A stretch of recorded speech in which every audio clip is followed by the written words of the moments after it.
ಚಿಕ್ಕಮಗಳೂರಲ್ಲಿ ವಕೀಲರ ಮೇಲೆ ಹಲ್ಲೆಯನ್ನ ಮಾಡಲಾಗಿರುವಂತಹ ಆರೋಪ ಟ್ರಾಫಿಕ್ ವಿಚಾರಕ್ಕೆ ಹಲ್ಲೆಯನ್ನ ಮಾಡಿದ್ದಾರಂತೆ ಪೊಲೀಸರು ಹೆಲ್ಮೆಟ್ ಹಾಕಿಲ್ಲ ಅಂತ ಹಲ್ಲೆಯನ್ನ ಮಾಡಿದ್ರಂತೆ ಯುವ ವಕೀಲ ಪ್ರೀತಮ್ ಅನ್ನೋರ ಬೈಕಿಗೆ ತಡಿಯನ್ನ ಹಾಕಿದ್ರು ದಂಡ ಕಟ್ಟಿ ಅಂತ ಸ್ಟೇಷನ್ಗೆ ಕರೆದೊಯ್ದು ಹಲ್ಲೆಯನ್ನ ಮಾಡಿದ್ದಾರಂತೆ ಪ್ರೀತಮ್ ಮೈ ಮೇಲೆ ರಕ್ತದ ಕಲೆ ಇದೆ ಆಸ್ಪತ್ರೆಗೆ ಅವರನ್ನ ದಾಖಲು ಮಾಡಲಾಗಿರುವಂತದ್ದು PSI ಸೇರಿದಂತೆ 6 ಮಂದಿ ಸಿಬ್ಬಂದಿಯನ್ನ ಸಸ್ಪೆಂಡ್ ಮಾಡಲಾಗಿದೆ ಚಿಕ್ಕಮಗಳೂರು SP ವಿಕ್ರಮ್ ಅಮಟೆ ಆದೇಶವನ್ನು ಹೊರಡಿಸಿರುವಂತದ್ದು ಕಾಕಿ ವಿರುದ್ಧ ಇಂದು ವಕೀಲರು ಪ್ರತಿಭಟನೆಯನ್ನ ಮಾಡಲಿದ್ದಾರೆ ನಿಮಗೆ ಆ ದೃಶ್ಯಾವಳಿ ತೋರಿಸ್ತೀವಿ ಒಂದು ಟ್ರಾಫಿಕ್ ವಿಚಾರಕ್ಕೆ ಸಂಬಂಧಪಟ್ಟಂತೆ ಈ ರೀತಿಯಾಗಿ ಆಯ್ತಾ ಅಥವಾ ವೈಯಕ್ತಿಕ ಜಿದ್ದೇನಾದರೂ ಇತ್ತ ಪೊಲೀಸರಿಗೆ ಅನ್ನುವಂಥ ಪ್ರಶ್ನೆ ಸಹಜವಾಗಿ ಕಾಡುವಂಥದ್ದು ಬಿಕಾಸ್ ಒಂದು ಟ್ರಾಫಿಕ್ ಉಲ್ಲಂಘನೆ ಮಾಡಲಾಯಿತು ಅನ್ನುವ ಕಾರಣಕ್ಕೋಸ್ಕರ ದಂಡವನ್ನ ಕಟ್ಟಿಸ್ಕೊಳ್ತಾರೆ ಆದ್ರೆ ಅದನ್ನ ಬಿಟ್ಟು ಈ ರೀತಿಯಾಗಿ ತೀವ್ರವಾಗಿ ಹಲ್ಲೆಯನ್ನ ಮಾಡುವಂಥದ್ದು ಎಷ್ಟು ಮಟ್ಟಿಗೆ ಸರಿ ಅನ್ನುವಂಥ ಪ್ರಶ್ನೆ ಸಹಜವಾಗಿ ಕಾಡುತ್ತೆ ನಂತರ ವಕೀಲರು ಈ ಘಟನೆ ಗೊತ್ತಾಗ್ತಿದ್ದ ಹಾಗೆ ಪ್ರತಿಭಟನೆಯನ್ನ ಮಾಡಿದ್ದಾರೆ ಆ ಪೊಲೀಸ್ ಸ್ಟೇಷನ್ ಮುಂದೆ ಇಲ್ಲ ವಿಡಿಯೋ ಬೇಡ ಬೇಡ ಕೀ ಹೆಂಗ್ ತಗೊಂಡ್ರಿ ನೀವು ಕೀ ಹೆಂಗ್ ತಗೊಂಡ್ರಿ ನಿಮಗೆ ಕೀ ತಗೊಳಕ್ಕೆ ಯಾರು ಅಥಾರಿಟಿ ಕೊಟ್ಟಿದ್ದು ಯಾರು ಹೂ ಇಸ್ ರೆಸ್ಪಾನ್ಸಿಬಲ್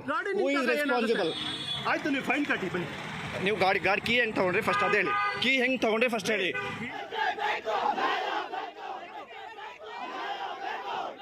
ಸ್ಟೇಷನ್ ಒಳಗಡೆ ಕರ್ಕೊಂಡು ಹೋಗಿ ಅಲ್ಲಿ ಸುಮಾರು ಜನ ಪೊಲೀಸ್ನವ್ರು ಬಂದ್ಬಿಟ್ಟು ಗ್ಯಾದರ್ ಆಗ್ಬಿಟ್ಟು ಅದ್ರಲ್ಲಿ ಯಾರೋ ಒಬ್ಬ ಇವನು ಪೊಲೀಸ್ನವ್ರು ಹೊಡೆದ ಫಸ್ಟ್ ಕಿನ್ನಾಗೆ ಅದಾದ್ಮೇಲೆ ತಗೊಂಡು ಎಲ್ಲರೂ ಸೇರ್ಕೊಂಡು ಹೊಡೆದ್ಬಿಟ್ಟು ಅಲ್ಲೇ ಪಕ್ಕದಲ್ಲಿರೋ ಕಂಪ್ಯೂಟರ್ ರೂಮಿಗೆ ಕರ್ಕೊಂಡು ಹೋಗ್ಬಿಟ್ಟು ಅಲ್ಲಿ ತುಂಬ್ಕೊಂಡು ಬಾಗ್ಲು ಹಾಕೊಂಡು ಎಲ್ಲರೂ ಸರಿಯಾಗಿ ಹೊಡೆದು ಆಮೇಲೆ ಎಲ್ಲರೂ ಸೇರ್ಕೊಂಡು ತುಳಿದು ಎಲ್ಲ ಮಾಡ್ಕೊಂಡು ಸಿಕ್ಕಾಬಟ್ಟೆ ಹೊಡೆದು ಚುಚ್ಚಿ ನೀನೇನೋ ಪೊಲೀಸ್ನವ್ರು ಏನು ಅನ್ಕೊಂಡಿದ್ಯೋ ಅಂತ ಅಂದ್ಬಿಟ್ಟು ಕುತ್ತಿಗೆ ಹೆಚ್ಚಿಸ್ತೀನಿ ಅಂತ ಬಂದ್ಬಿಟ್ಟು ಜೋರೆ ಕುತ್ತಿಗೆ ಹೆಚ್ಚಿಸ್ತಾ ಅದಕ್ಕೆ ಇನ್ನೂ ಇವರೆಲ್ಲ ಸಪೋರ್ಟ್ ಬೇರೆಯವರೆಲ್ಲ ಹೆಚ್ಚೋ ಮುಗಿಸೋವನ್ನ ಅಂತ ಅದಾದ್ಮೇಲೆ ನಂದು ಫೋನ್ ಇಮಿಡಿಯೇಟ್ಲಿ ಫೋನ್ ಕಿತ್ಕೊಂಡು ಫೋನ್ ಕೊಡಿ ಸರ್ ನನ್ನ ಅಡ್ವೊಕೇಟ್ನ ಕನ್ಸಲ್ಟ್ ಮಾಡ್ಬೇಕು ನಾನು ಅಂತ ಹೇಳಿದ್ರು ಕೂಡ ಫೋನ್ ಕೊಡಲಿಲ್ಲ ನೀವೇನು ಅಡ್ವೊಕೇಟ್ಗಳು ಹಂಗೆ ಹಿಂಗೆ ಅಂತ ಹೇಳ್ಬಿಟ್ಟು ಫೋನ್ ಕಿತ್ಕೊಂಡು ಮತ್ತೆ ಎಲ್ಲರೂ ಆ ಟೌನ್ ಸ್ಟೇಷನ್ ಒಳಗಡೆ ಯಾರ್ಯಾರು ಒಬ್ರು ಅವರಿದ್ದಾರೆ ಅವ್ರ ಹೆಸರು ನೆನಪಿಲ್ಲ ಅದು ಎಷ್ಟು ವಿಡಿಯೋದಲ್ಲಿ ಇದ್ದಾರೆ ಅವರೆಲ್ಲ ಸೇರ್ಕೊಂಡು ಪೊಲೀಸ್ ಠಾಣೆ ಒಳ ಕರ್ಸ್ಕೊಂಡು ಪೊಲೀಸರು ಜನಸ್ನೇಹಿಯಾಗಿ ಅವರಿಂದ ಫೈನ್ ಕಟ್ಸ್ಕೊಂಡು ಅಥವಾ ರಿಕ್ವೆಸ್ಟ್ ಕೇಳ್ಕೊಂಡು ಮುಗಿಸಿ ಸೌಹಾರ್ದತೆ ಕಳಿಸ್ಬೋದಿತ್ತು ಆದರೆ ಅಮಾನ್ಯವಾಗಿ ಮೃಗೀಯವಾಗಿ ನಡ್ಕೊಂಡು ಸರ್ಕಲ್ ಇನ್ಸ್ಪೆಕ್ಟರ್ ಸೇರಿದಂತೆ ಪೊಲೀಸ್ ಠಾಣೆಯಲ್ಲಿದ್ದಕ್ಕಂಥ ಎಲ್ಲ ಸಿಬ್ಬಂದಿಗಳು ಅವರಿಗೆ ಮಾರಕ ಆಯುಧಗಳಿಂದ ಈಗಾಗಲೇ ನಮಗೆ ಬಂದಿದೆ ಪೊಲೀಸ್ ಠಾಣೆ ಒಳಗೆ ಇದಾವೆ ಕ್ರಿಕೆಟ್ ಬ್ಯಾಟ್ ಇದೆ ರೌಡಿಗಳು ಕೂಡ ಜನಸ್ನೇಹಿ ಠಾಣೆ ಕೂಡ ಈ ರೀತಿ ವರ್ತನೆ ಮಾಡಲ್ಲ ಆ ರೀತಿ ಪೊಲೀಸ್ ಇಲಾಖೆ ಸಿಬ್ಬಂದಿಗಳು ಯಾರ ಮೇಲೆ ಯಾರು ಹೆಸರು ಹಾಕಿಕೊಟ್ಟಿದ್ದಾರೆ ಅವ್ರನ್ನ ಆರೋಪಿಗಳನ್ನಾಗಿ ಮಾಡಿದ್ದೀವಿ ಮತ್ತೆ ಬೇರೆ ಇನ್ನಿತರರು ಕೊಟ್ಟಿದ್ದಾರೆ ಇನ್ನಿತರರು ಅಂತ ಮಾಡಿದ್ದೀವಿ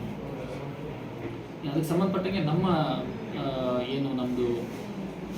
ಸ್ಟೇಷನಲ್ಲಿ ಮಾಹಿತಿ ಇತ್ತು ನಮ್ಮ ಇನ್ಸ್ಪೆಕ್ಟರ್ ಮತ್ತು DSP ಅವ್ರ ಮಾಹಿತಿ ಮೇರೆಗೆ ನಾವು ಏನು ಮಾಡಿದೆ ಅವ್ರ ರಿಪೋರ್ಟ್ ಮೇರೆಗೆ ಈ ಒಂದು 6 ಜನನ ಇಮಿಡಿಯೇಟಾಗಿ ನಾವು ಸಸ್ಪೆಂಡ್ ಮಾಡಿದ್ವಿ ಬಂಧಿಸಬೇಕು ಅಂತೇಳಿ ಒತ್ತಾಯ ಮಾಡ್ತಾ ಇದ್ದಾರೆ ಅದೇ ಕಾರಣಕ್ಕೋಸ್ಕರ ನಾವು ಇನ್ವೆಸ್ಟಿಗೇಷನನ್ನು DYSP ಅವರಿಗೆ ನೀಡಿದ್ದೀವಿ ಸೊ DYSP ಅವರು ಇನ್ವೆಸ್ಟಿಗೇಷನ್ ಮಾಡ್ತಾರೆ ಇನ್ವೆಸ್ಟಿಗೇಷನ್ ಮಾಡಿಬಿಟ್ಟು ಮುಂದಿನ ಕಾನೂನು ಕ್ರಮವನ್ನು DYSP ಅವರು ತೆಗೆದುಕೊಳ್ತಾರೆ ಇದ್ರ ಬಗ್ಗೆ ಇನ್ನಷ್ಟು ಮಾಹಿತಿಯನ್ನ ಕೊಡ್ತಾ ಹೋಗ್ತಾರೆ ನಮ್ಮ ಚಿಕ್ಕಮಗಳೂರಿನ ಪ್ರತಿನಿಧಿ ವೀರೇಶ್ ನಮ್ಮ ಜೊತೆ ನೇರ ಸಂಪರ್ಕದಲ್ಲಿ ಜಾಯ್ನ್ ಆಗ್ತಾರೆ ವೀರೇಶ್ ನೋಡ್ತಾ ಇದ್ವಿ ಆ ದೃಶ್ಯಾವಳಿಯನ್ನ ನೋಡುವಂತ ಸಂದರ್ಭದಲ್ಲಿ ಆ ಪೊಲೀಸರ ರೂಲ್ಸ್ ಅನ್ನ ಫಾಲೋ ಮಾಡಿಲ್ಲ ಬಿಕಾಸ್ ಸಿವಿಲ್ ಡ್ರೆಸ್ ಅಲ್ಲಿ ಇದ್ದಾನೆ ಆ ವ್ಯಕ್ತಿ ಪೊಲೀಸು ಆತ ಹೋಗಿ ಪ್ರಶ್ನೆ ಮಾಡ್ತಾನೆ ಕೀ ಕಿತ್ಕೊಳ್ತಾನೆ ದಂಡ ಹಾಕ್ಸ್ಕೊಬೇಕು ಇಲ್ಲಾಂದ್ರೆ ಅದಕ್ಕೆ ದಂಡ ಕಟ್ಟಲಿಲ್ಲ ಅಂದ್ರೆ ಏನಾದರೂ ನೋಟಿಸ್ ಗಿಟಿಸ್ ಏನಾದರೂ ಕೊಡ್ತಾರೆ ಓಕೆ ಏನೂ ಆಗ್ಲಿಲ್ವಾ ಒಂದು ಸೀಸ್ ಆದ್ರೂ ಮಾಡ್ತಾನ ಓಕೆ ಅದು ಇಲ್ಲ ಆದ್ರೆ ಎತ್ತಾಕೊಂಡೋಗಿ ಈತ ಕೇಳ್ದ ಪ್ರಶ್ನೆಯನ್ನ ಮಾಡ್ದ ಅನ್ನೋ ಕಾರಣಕ್ಕೋಸ್ಕರನೇ ಪೊಲೀಸರು ಈ ದರ್ಪವನ್ನ ತೋರಿರುವಂತದ್ದು ಅಥವಾ ವೈಯಕ್ತಿಕ ಜಿದ್ದೇನಾದ್ರೂ ಇತ್ತ ಸೇಡ್ ಏನಾದ್ರೂ ಇತ್ತ ಆತನ ಮೇಲೆ ಅಂತ ಆ ಪೃಥ್ವಿ ಏನು ವಕೀಲರ ಮೇಲೆ ಈಗ ಪೊಲೀಸರು ಹಲ್ಲೆ ಮಾಡಿರುವಂತದ್ದು ಆದ್ರೂ ಕೂಡ ಮನಸೋ ಇಚ್ಛೆ ಹಲ್ಲೆ ಮಾಡಿರುವಂತಹ ದೃಶ್ಯಗಳು ಕೂಡ ಕಾಣಿಸುವಂತದ್ದು ಜೊತೆಗೆ ಆ ಯುವಕ ಏನು ಹಲ್ಲೆಗೊಳಗಾಗಿರುವಂತ ಯುವಕ ಕೂಡ ಗಂಭೀರ ಆರೋಪ ಮಾಡ್ತಿರುವಂತದ್ದು ಕೆಲವೊಂದು ದೃಶ್ಯಗಳು ಕೂಡ ಇದಕ್ಕೆ ಸಾಕ್ಷಿ ಆಗಿರುವಂತದ್ದು ಅಂದ್ರೆ ಏನು ಹೆಲ್ಮೆಟ್ ಹಾಕದೇ ಇದ್ದಕ್ಕೆ ಕೀಯನ್ನ ಕಿತ್ಕೊಂಡೋಗಿ ಪೊಲೀಸರು ಒಂದ್ ರೀತಿಯಲ್ಲಿ ಏನು ಅವರ ಮೇಲೆ ಮನಸೋ ಇಚ್ಛೆ ಹಲ್ಲೆ ಮಾಡಿರುವಂತದ್ದು ಚಿಕ್ಕಮಗಳೂರು ನಗರದ ಯುವ ವಕೀಲ ಆಗಿರುವಂತಹ ಪ್ರೀತಮ್ ಮೇಲೆ ಈ ರೀತಿಯ ಹಲ್ಲೆ ಆಗಿರುವಂತದ್ದು ಕಳೆದ ರಾತ್ರಿ ಆ ಹೆಲ್ಮೆಟ್ ಧರಿಸಿ ಬೈಕ್ ನಲ್ಲಿ ತೆರಳುತ್ತಿದ್ದ ವೇಳೆಯಲ್ಲಿ ಪೊಲೀಸರು ಏಕಾಏಕಿ ಆತನನ್ನ ತಡೀತಾರೆ ಆಗ ನಾನು ಫೈನ್ ಕಟ್ತೀನಿ ಅಂದ್ರೂ ಕೂಡ ಪೊಲೀಸರು ಬಿಡದೆ ಏಕಾಏಕಿ ಅವನ ಮೇಲೆ ಸುಮಾರು 6 ಜನ ಪೊಲೀಸರು ಆತನ ಮೇಲೆ ಮನಸೋ ಇಚ್ಛೆ ಹಲ್ಲೆ ಮಾಡಿರುವಂತದ್ದು. ಮೈ ಮೇಲೆ ಒಂದ್ ರೀತಿಯಲ್ಲಿ ಕಲೆಗಳು ಕೂಡ ಕಾಣಿಸ್ತಾ ಇರುವಂತದ್ದು, ರಕ್ತದ ಕಲೆಗಳು ಕೂಡ ಕಾಣಿಸ್ತಾ ಇರುವಂತದ್ದು, ಸಣ್ಣ ಪುಟ್ಟ ಗಾಯಗಳು ಕೂಡ ಆತನ ಮೇಲೆ ಆತನಿಗೆ ಆಗಿರುವಂತದ್ದು. ಇದನ್ನ ಏನೋ ಆಕ್ರೋಶಗೊಂಡ ವಕೀಲರು ಏಕಾಏಕಿ ಠಾಣೆಯ ಮುಂದೆ ನೂರಾರು ವಕೀಲರು ಜಮಾಯಿಸಿ ಪೊಲೀಸರ ವಿರುದ್ಧ ಪ್ರತಿಭಟನೆ ಕೂಡ ಮಾಡಿದ್ರು. ಅಂದ್ರೆ ಕಳೆದ ರಾತ್ರಿ ಸುಮಾರು 3 ಗಂಟೆವರೆಗೂ ಕೂಡ ನೂರಾರು ಪೊಲೀಸರು ಠಾಣೆಯ ಮುಂಭಾಗದಲ್ಲೇ ಜಮಾಯಿಸಿ ಪೊಲೀಸ್ ಅಧಿಕಾರಿಗಳ ವಿರುದ್ಧ ಒಂದ್ ರೀತಿಯಲ್ಲಿ ಆಕ್ರೋಶವನ್ನ ಹೊರಹಾಕಿದ್ರು. ಕೂಡಲೇ FIR ದಾಖಲಿಸಿ ಆ ಆತರನ್ನ ರೌಡಿಗಳಿಗಿಂತ ಕಡೆಯಾಗಿ ನಡ್ಕೊಂಡಿದಾರಲ್ಲ ವೀರೇಶ್, ಏನ್ ಸಮರ್ಥನೆ ಮಾಡ್ಕೊಂಡ್ರು ಆಮೇಲೆ ಆ ಪೊಲೀಸರು ಮಾತಾಡಿದ್ರ ಏನಾದ್ರು ಮೀಡಿಯಾಗೆ?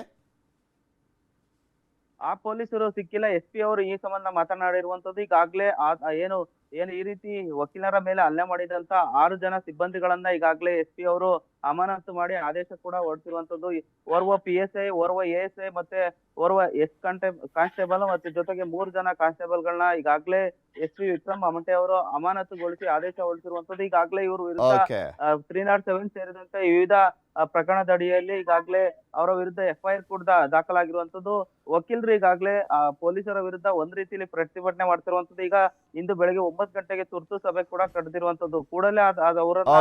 ಬಂಧನ ಮಾಡದೇ ಇದ್ರೆ ನಾವು ಉಗ್ರವಾಗಿ ಹೋರಾಟ ಮಾಡ್ತೀವಿ ಅನ್ನೋ ಒಂದು ಎಚ್ಚರಿಕೆ ಕೂಡ ವಕೀಲರ ಸಂಘ ನೀಡಿರುವಂತದ್ದು. ಓಕೆ, ಧನ್ಯವಾದ ವೀರೇಶ್ ನಿಮ್ಮೆಲ್ಲ ಮಾಹಿತಿಗಾಗಿ. ಕನ್ನಡಿಗರ ಮೆಚ್ಚಿನ ನಿಮ್ಮ ನ್ಯೂಸ್ 18 ಕನ್ನಡ ಈಗ ವಾಟ್ಸ್ಆಪ್ನಲ್ಲಿಯೂ ಲಭ್ಯ. ಕರ್ನಾಟಕ ಮತ್ತು ದೇಶ ವಿದೇಶದ 360 ಡಿಗ್ರಿ ಸುದ್ದಿ ವಿವರವನ್ನ ನೀವು ನಿಮ್ಮ ಕೈ ಬೆರಳುಗಳಲ್ಲಿಯೇ ಪಡೆಯೋದಿಕ್ಕೆ ಈ QR ಕೋಡ್ ಅನ್ನ ಸ್ಕ್ಯಾನ್ ಮಾಡಿ. ನಮ್ಮ ಚಾನೆಲ್ ಅನ್ನ ಫಾಲೋ ಮಾಡಿ, ನೋಟಿಫಿಕೇಶನ್ ಆನ್ ಮಾಡಿ.